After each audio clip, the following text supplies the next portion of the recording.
السلام عليكم ورحمة الله وبركاته. وعليكم السلام ورحمة الله وبركاته. سبحانك لا علم لنا إلا ما علمتنا إنك أنت العليم الحكيم.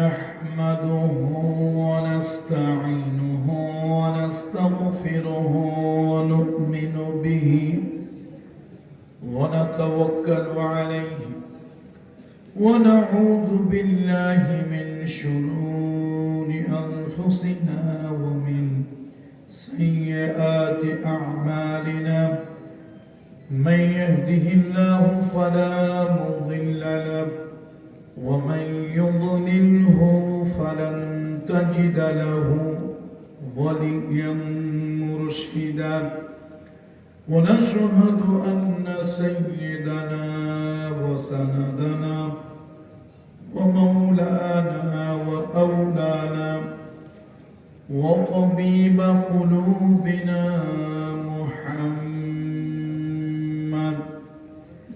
الذي أرسله بالحق بشيرا ونذيرا وداعيا إلى الله بإذنه وسراجا منيرا فقد قال الله تعالى في كلامه المجيد والفرقان الحميد أعوذ بالله من الشيطان الرجيم بسم الله الرحمن الرحيم ليس البر أن تولوا وجوهكم قبل المشرق والمغرب ولكن البر من آمن بالله واليوم الآخر والملائكة والكتاب والنبيين وآتى المال على حبه ذوي القربى واليتامى والمساكين وابن السبيل والسائلين وفي الرقاب وأقام الصلاة وأتى الزكاة وأمروا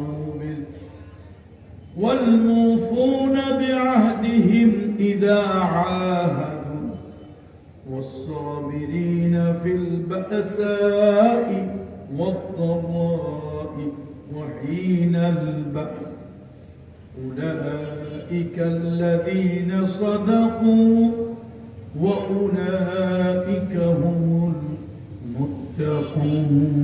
المتقون آمنت بالله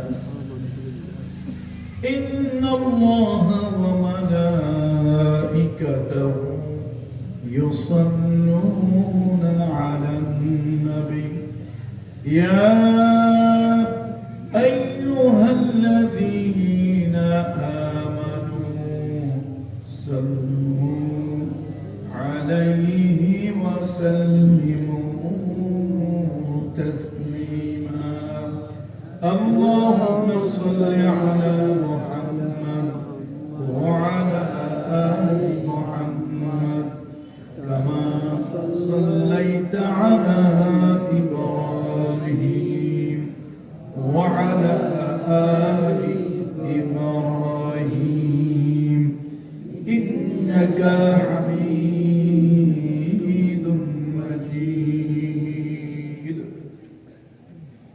الحمد لله ثم الحمد لله أما بعد দক্ষিণ মান্দারি আমিন বাজার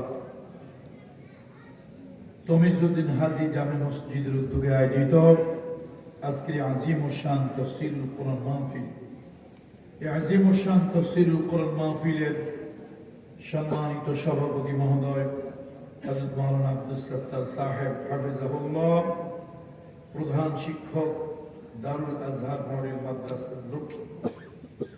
আজকের মাহফিলের সম্মানিত আমন্ত্রিত উলামায়ে কেরাম, বিশেষত আমার পূর্বে বক্তব্য রেখেছেন উস্তাদুনা ওয়া শাইখুনা হযরত মাওলানা সিদ্দিক আহমদ সাহেব হাফিজাহুল্লাহ, মুহাদ্দিস, ফেনী উলামা বাজার মাদ্রাসা।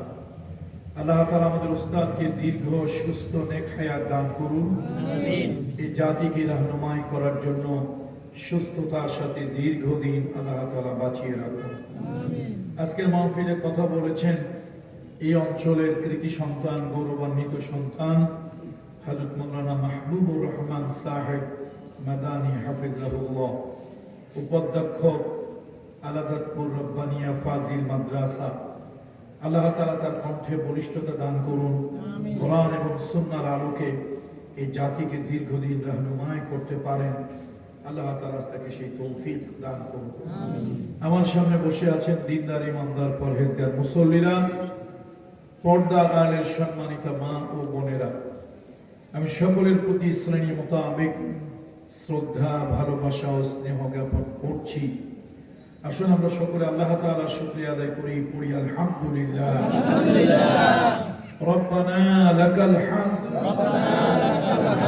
হামদান কাসীরান তাইয়িবান মুবারাকান ফীহি ইয়া রাব্বি লাকাল হামদু কামা ইয়ানবাগি লিজালালি ওয়াজহিকা ওয়া আযীমি সুলতান। সম্মানিত উপস্থিতি, আজকের এই মোবারকপূর্ণ মাহফিলে আমি দীর্ঘ একটু আয়াতে কারিমা তেলাওয়াত করেছি সূরা বাকারা। কোরআনুল কারীমের মধ্যে যে আয়াতগুলো বৃহৎ, অনেক বড়, অনেক লম্বা আয়াত, তার মধ্যে 177 নম্বর আয়াত সূরা বাকারা, লম্বা একটু আয়াতে কারিমা তেলাওয়াত করেছি। গত কয়েকদিন ধরে আমার প্রচন্ড পরিশ্রম হচ্ছে, নির্বাচনী একটু কাজ করছি, যার কারণে আজকে আসলে মাহফিলটা আসা সম্ভব হতো না। তারপরও কষ্ট করে মাদারীপুর থেকে ঢাকা হয়ে এসেছি। বাড়ি আমার মাদারীপুর, ঢাকা থেকে অনেক দূর। অনেকে তো মনে করে বাড়ি বোধহয় ঢাকা, ঢাকা থেকে আসতে হলেও তো অনেক সময় লাগে, এরপরে হলো মাদারীপুর। তো শরীর ক্লান্ত, পরিশ্রান্ত। আপনারা খেয়াল করেছেন আয়াত আমি লম্বা করে পড়তে পারছিলাম না। এই জন্য অনেকে আমাকে এখন নামাজ ইমামতি করতে দিলে আমি ইচ্ছে করি নামাজের ইমামতি করি না। তার কারণ হলো কোরআনুল কারীমের জন্য আল্লাহ তাআলা প্রদত্ত একটি বিধান, ওয়ারাত্তিলিল কুরআনা তারতিল। কোরআনকে তারতিলে সহকারে আপনার তেলাওয়াত করতে হবে। ইংরেজিতে যেরকম ভুল হলে গুনাহ হয়, তাই না? কিন্তু আরবিতে ভুল হলে কোনো গুনাহ টোনা হয় না। আমাদের দেশে মানুষ ইংরেজি নিয়ে যত সিরিয়াস, কোরআনের ভাষা নিয়ে অত সিরিয়াস না। দেখেন ইংরেজিতে হলো GOD, কি হয়? গড। আর যদি এটার একটা অ্যালফাবেট চেঞ্জ করে দেন তাহলে গড হয়ে যায়। গড মানে কি? সাগর। তা আপনি ও মাই গড না বলতে গিয়ে ও মাই গড বলে ফেললেন। আহ আমার প্রভু, এটা না বলে আহ আমার সাগর। প্রভু কি খুশি হবে না বেজার হবে? তার হাতে যদি হাবিয়া দোজক থাকে তাহলে তো হাবিয়া দোজকে পাঠায় দেবে। এটা হলো ইংরেজির কথা বলতেছি। আল্লাহ, কোরআনের ভাষা, আরবি ভাষা অনেক সমৃদ্ধ। আরবির মতো এত বড় সমৃদ্ধ ভাষা, সূক্ষ্ম ভাষা, কঠিন ভাষা, সহজ ভাষা, মুআজিজাপূর্ণ ভাষা পৃথিবীতে দ্বিতীয় আরেকটা নাই। চিৎকার করে বলেন আল্লাহু আকবার। এই জন্য আরবি তেলাওয়াতে, আরবি পঠনে পাঠনে অনেক সতর্কতা অবলম্বন করতে হয়। যা হোক, কোরআন শরীফের কালামুল্লাহর 2 নম্বর সূরা সূরা বাকারা 177 নম্বর আয়াতে কারিমা তেলাওয়াত করেছি। আমরা ধারণা করি কিছু আনুষ্ঠানিক কাজ হলো ভালো কাজ, একটু নামাজ পড়লাম, একটু রোজা রাখলাম, অথবা কিছু তাসবিহ পড়লাম, এগুলি হলো আনুষ্ঠানিক ভালো কাজ। কিন্তু এর বাহিরে অনেক ভালো কাজ আছে। আবার রাজনৈতিক অঙ্গনে যারা আছে, রাজনৈতিক মাঠে যারা আছে, তারা ভালো কাজের সংজ্ঞা দিয়েছে শীতের দিনে কিছু কম্বল বিতরণ করা, কোথাও বস্তি এলাকায় গিয়ে একটু ক্যাম্পেইন করা, তারপরে একটু চক্ষু শিবির, একটু চিকিৎসা শিবির করা, বাস ভালো কাজ। এখন নানান ব্যক্তিরা ভালো কাজের সংজ্ঞা নানান ভাবে নির্ধারণ করেছেন, নিরূপণ করেছেন। আকাশ এবং জমিনের মালিক আল্লাহ সুবহানাহু ওয়া তাআলা কিছু ভালো কাজের বর্ণনা আল্লাহ তাআলা দিয়েছেন। সেটা হচ্ছে কালামুল্লাহ শরীফের 2 নম্বর সূরার 77 নম্বর আয়াতে কারিমা। বিসমিল্লাহির রহমানির রহিম। লাইসাল বিররা আন তুওয়াল্লু ওয়ুজুহাকুম কিবালাল মাশরিকি ওয়াল মাগরিব। তোমরা পূর্ব অথবা পশ্চিম দিকে মাথা ঝোঁকালে, কপাল নিচু করলে, এটাই শুধু ভালো কাজ নয়।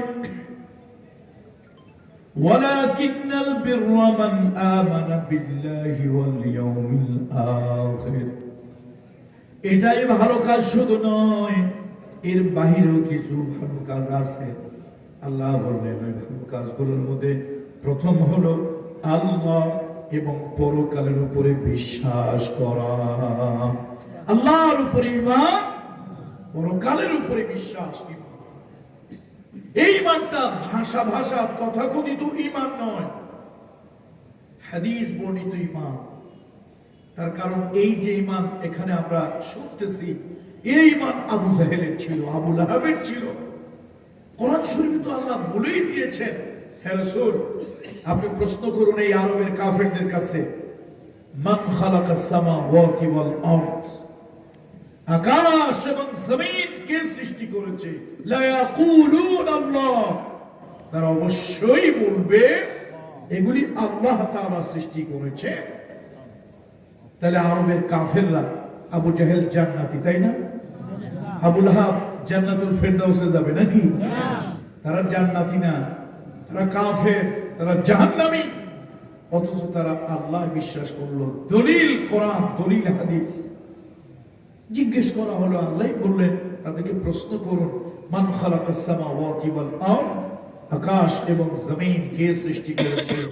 তো আল্লাহ নিজেই জবাব দিলেন, লা ইয়াকুলুন আল্লাহ, লাম লিতাকিদ, অবশ্যই তারা বলবে এগুলি আল্লাহ তাআলা সৃষ্টি করেছেন।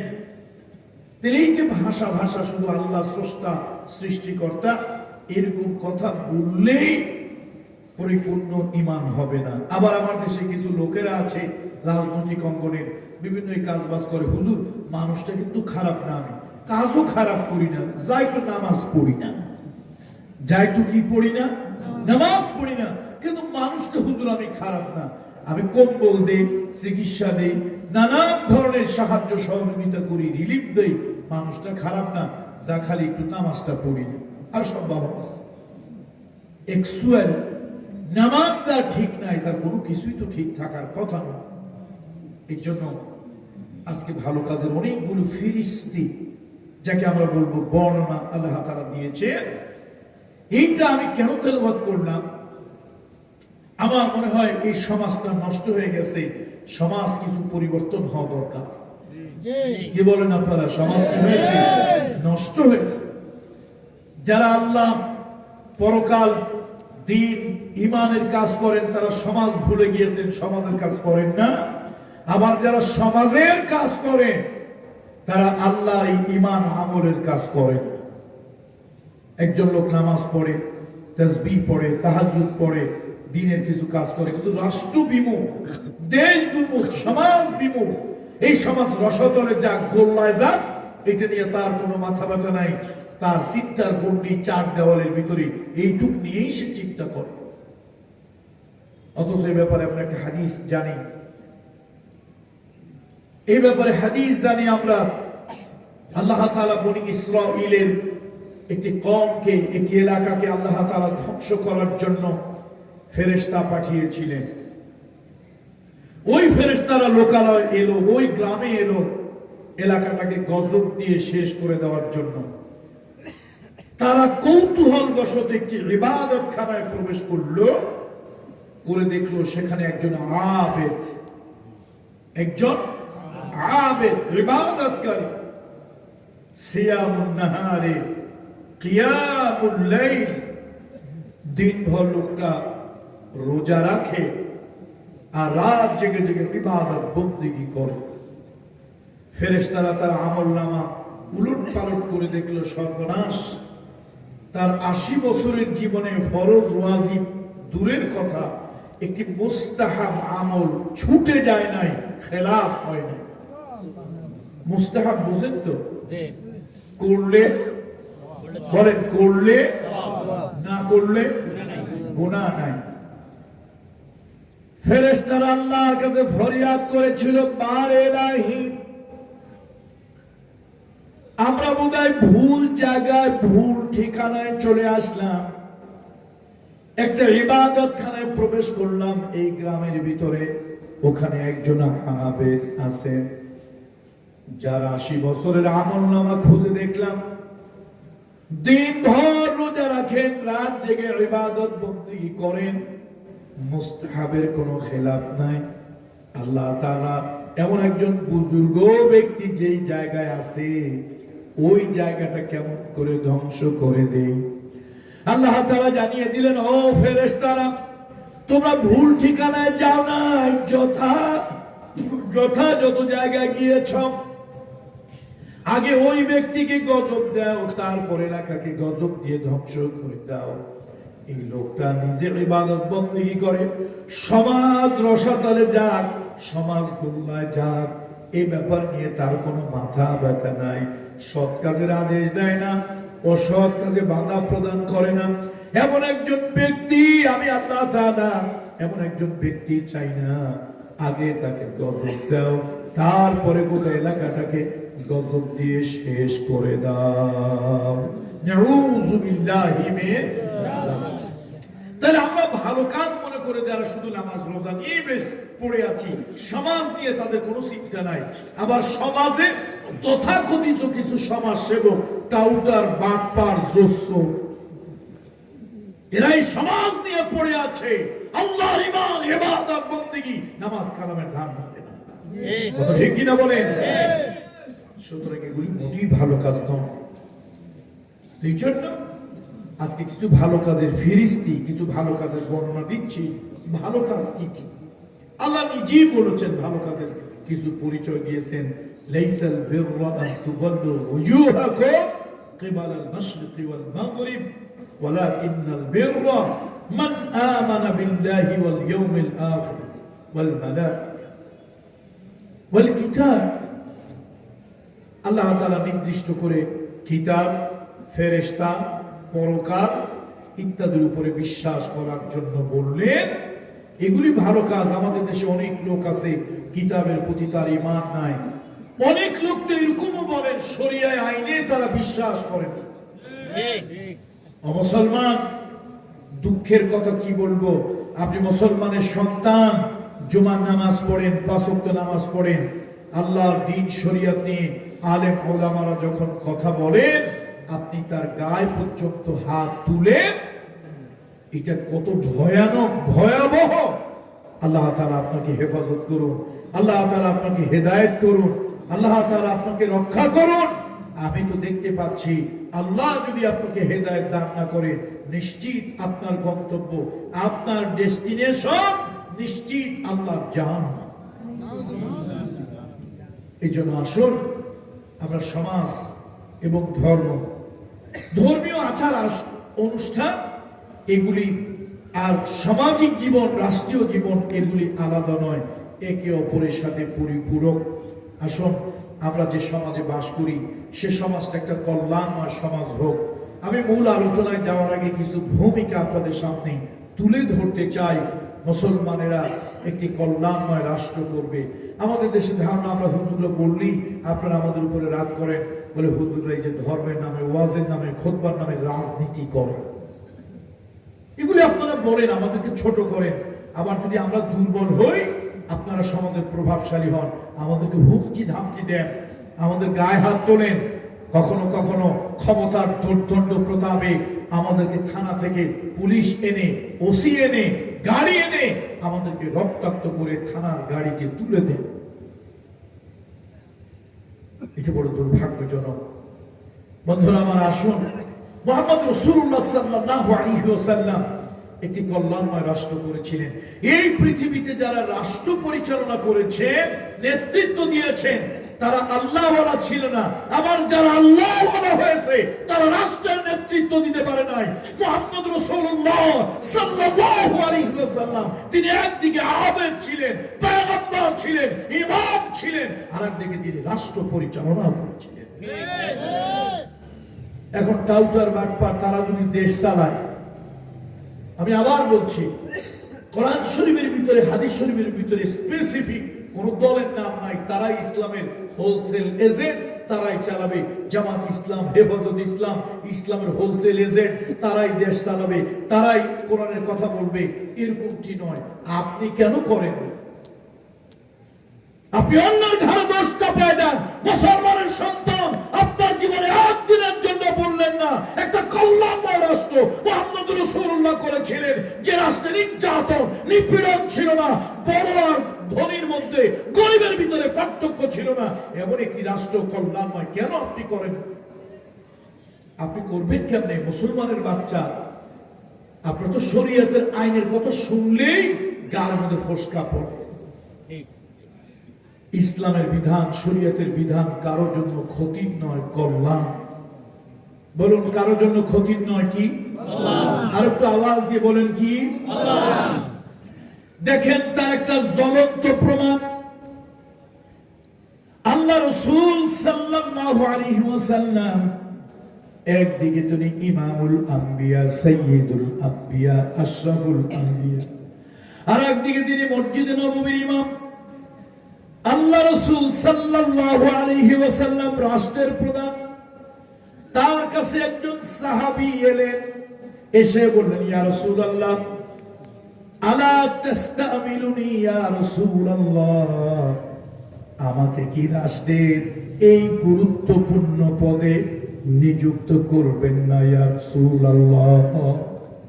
অর্থাৎ নেপোটিজম, স্বজন প্রীতি, আত্মীয়তা প্রীতি, সে মনে মনে ভেবেছে রাসূলুল্লাহ রাষ্ট্রের প্রধান হয়েছে, সে নিশ্চয় আমাকে একটা চাকরি দেবে।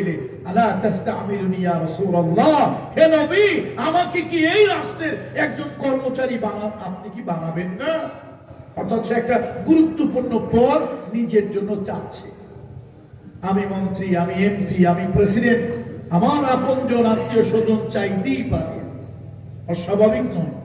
কি বলেন? চাইতেই পারে, অস্বাভাবিক নয়। রাসূলুল্লাহ কি করলেন? আল্লাহর নবী তো সাধারণ কোন ব্যক্তি নন। ফাদারাবা আলা মানকিবি, রাসূলুল্লাহ সাল্লাল্লাহু আলাইহি ওয়াসাল্লাম এই কথা শোনার পর, ও আল্লাহর নবী, আপনি কি রাষ্ট্রের এই গুরুত্বপূর্ণ চাকরিটা আমারে দেবেন না? ও আল্লাহর নবী, আপনি কি এই পদে আমাকে পদায়ন করবেন না? এতটুকু কথা শুধু সাহাবী বলেছেন।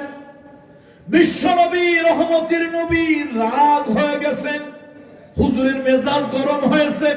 যেই নবী সহজে রাগ হন না, কারোর সাথে রাগ দেখান না, সেই নবী রাগ হলেন, চেহারা মোবারক লাল হয়ে গেল। হুজুরে আকরাম সাল্লাল্লাহু আলাইহি ওয়াসাল্লাম উঠে দাঁড়ালেন। আল্লাহ নবী উঠে দাঁড়ায় বললেন, ইন্নাহা লা আমানাতুন, ও সাহাবী, আমি রাষ্ট্রের প্রধান, আর ওই রাষ্ট্রে তুমি আমার কাছে এসে গুরুত্বপূর্ণ একটি পদে চাকরি চাচ্ছ। ইন্নাহা লা আমানাতুন, এটা শুধু একটি চাকরি নয়, রাষ্ট্রের শুধু একটা পদ নয়, এটা আমি নবী মুহাম্মদ রাসূলুল্লাহ রাষ্ট্রের প্রধান হিসাবে আমার কাছে এই পদ একটা আমানত। আল্লাহু আকবার, এটা একটা আমানত। আমি যার কাছে এই পদ, আমি যাকে তাকে এখানে দিতে পারি না। এরপর রাসূলুল্লাহ সাল্লাল্লাহু আলাইহি ওয়াসাল্লাম উঠে দাঁড়ালেন। আল্লাহ নবী সাল্লাল্লাহু আলাইহি ওয়াসাল্লাম খুতবা দিলেন, হুজুরের চেহারা লাল। দেখুন আল্লাহ নবী মুহাম্মদ রাসূলুল্লাহ রাষ্ট্রের প্রধান হয়ে তার একজন আপনজন সাহাবী এসে তাকে বলেছিল, হুজুর এই পদে আমাকে পদায়ন করুন, এই পদে আমাকে একটা চাকরি দিন। নবীজি আপন বলে স্বজন প্রীতি আত্মীয় করণ দলীয় করেননি, নেপোটিজম রাসূলুল্লাহর কাছে ছিল না, বরং রাসূলুল্লাহ বলেছেন এই চাকরির এই পদের জন্য তুমি যোগ্য নও। সুবহানাল্লাহ, বাড়ি গিয়ে বলবেন, এখন বলেন না, বাড়ি গিয়ে সুবহানাল্লাহ বলবেন। এক লোক সিরিয়াখানায় গেছিল গন্ডার দেখতে, তো গন্ডার সম্পর্কে শুনেছে কিন্তু জানে না। শেষে গিয়ে দেখে গন্ডার ঘুমাচ্ছে, একটু কাতুকুতু দিল, নড়ে না চড়ে না। তো বেচারার মনে শখ, গেলাম গন্ডার দেখতে, গন্ডারই দেখা হইল না, একটু নাড়াচাড়া দিলাম, সুড়সুড়ি দিলাম, তাও কিছু করে না। শেষে আবার চিন্তা হলো না, আরেকদিন যাবো, ওদিন তো গিয়ে ঘুমের মধ্যে পাইলাম। তো 3 দিন পর আবার বেচারা গেছে, গিয়ে দেখে গন্ডার শুধু হাসে, আজকে ঘুমায়ও না খায়ও না, শুধু কি করে দাধা করে হাসে। চিড়িয়াখানার ওই যে যিনি কেয়ারটেকার জিজ্ঞেস করলো, ভাই অন্যদিন আসলাম গন্ডার খালি ঘুমায়, আজকে আসলাম খালি হাসে, কারণ কি? 2-3 দিন আগে কেউ সুরসুরি দিয়েছিল, ওই হাসিটা আজকে তার শুরু হচ্ছে। এরকম কিছু বেখবর বেওকুফ কিছু লোক আমরা আছি। এই পাশে একটু কথা হচ্ছে, যারা কথা বলতেছে ওনারা যদি ওয়াজ করতে চান, আমি আধা ঘন্টার জন্য মাইকটা ওনাদেরকে ছেড়ে দেবো। অনেক দূরের থেকে শত শত কিলোমিটার জার্নি করে আসছি, ওনারা একটু ওয়াজ করুক, আমি একটু আপাতত বিশ্রাম নেই, ভালো হয় না? মানুষ কত বেকুফ হলে, কমন সেন্স ছাড়া হলে, কত ননসেন্স হলে এই জায়গায় কোরআনের কথা চলতেছে, আর এখানে পাশে সাহিত্য টক হচ্ছে। বেকুফির একটা সীমা থাকে।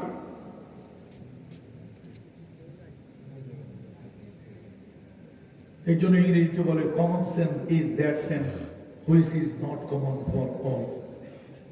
কমন সেন্স আছে কিন্তু কিছু ননসেন্স আছে, এগুলো মোটে কমন সেন্সকে কাজেই লাগায় না। যারা কমন সেন্সকে কাজে লাগায় না, এগুলি কি বলে? এগুলি কি বলে? ননসেন্স।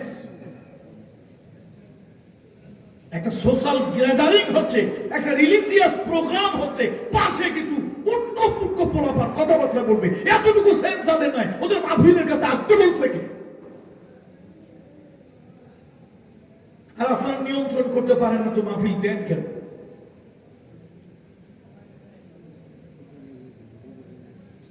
বন্ধুরা আমার, মুহাম্মদ রাসূলুল্লাহ সাল্লাল্লাহু আলাইহি ওয়াসাল্লাম শুধু মসজিদের ইমামতি করেননি, সুন্দর একটা সমাজ নবীজি বিনির্মাণ করেছেন।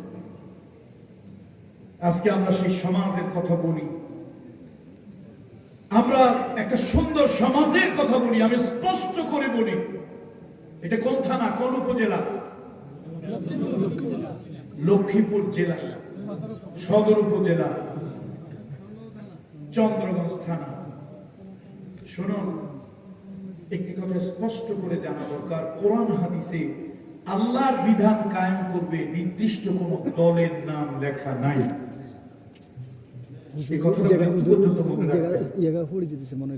কোরআন হাদিসে আল্লাহর বিধান রাষ্ট্রে কায়েম করবে, সমাজে কায়েম করবে, কোরআন আর সুন্নাহর আলোকে সমাজ পরিচালিত হবে, এরকম কোন কথা কোন জায়গায় লেখা নাই এই স্পেসিফিক এই দলটা করবে। জামাত ইসলাম করবে, হেফাজত ইসলাম করবে, শাসনতন্ত্র করবে, খেলাফত আন্দোলন মজলিস করবে, বিএনপি করতে পারবে না, আওয়ামী লীগ তার ধারে কাছে যেতে পারবে না, এরকমটি নয়। এই জন্য কোরআনুল কারীমের সূরাতুল হজ 41 নম্বর আয়াতে কারিমার ভিতরে আল্লাহ তাআলা কি বলেছেন? আল্লাহ তাআলা বলেন, আল্লাযীনা ইম্মাক্কান্নাহুম ফিল আরদ أقاموا الصلاة وآتوا الزكاة وأمروا بالمعروف ونهوا عن المنكر আল্লাহ তাআলা বলেন আমি যখন কোন মুমিনদেরকে আমি যখন কোন ঈমানদার মুসলমানদেরকে যখন কোন ভৌগোলিক এলাকা যখন কোন ভূখণ্ড আমি আল্লাহ তাআলা দান করি কোন এলাকার নেতৃত্ব কর্তৃত্ব মাতবাড়ি সরদারি যখন কোন মুসলমানের উপরে হয় চারখানা কাজ তারা করবে প্রথম কাজ রাষ্ট্রীয়ভাবে তারা নামাজ কায়েম করবে এটা তাদের প্রথম কাজ দ্বিতীয় কাজ নামাজ মানুষ শান্তিতে পড়তে পারবে না যদি তার পেটে ক্ষুধা থাকে যদি তার চাকরি না থাকে যদি তার ঘরে অভাব থাকে তার স্ত্রীর পরনে কোনো কাপড় না থাকে ওই লোকটা শান্তিতে নামাজ পড়তে পারবে না নামাজে সিজদা দিলেই মনে পড়বে স্ত্রী কাপড়টা জীর্ণ শীর্ণ তার রূপ যৌবন ঢেকে রাখা যাচ্ছে না আমার সন্তানগুলো ক্ষুধার যন্ত্রণায় কাঁদছে সকালে নাস্তা খাওয়াতে পারি নাই দুপুরের খাবার জুটবে কিনা তা জানি না